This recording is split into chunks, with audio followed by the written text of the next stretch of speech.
Azad Kashmir police ने रियासत में रास्तों से मुतल्लिक BBC उर्दू की रिपोर्ट को मुस्तरद कर दिया। IG आज़ाद कश्मीर पुलिस ने प्रेस कॉन्फ्रेंस करते हुए वाज़ेह किया कि आज़ाद कश्मीर में आने और जाने वाले तमाम रास्ते खुले हैं। खुराक से भरी गाड़ी रोकने का बेबुनियाद इल्ज़ाम लगाया गया।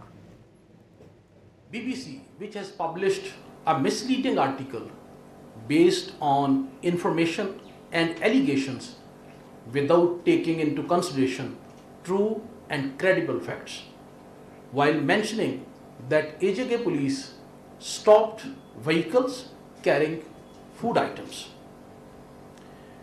AJK police clarified in its earlier press release that no such hindrance is being posed to any transport coming into and going out of Azad Jammu and Kashmir territory.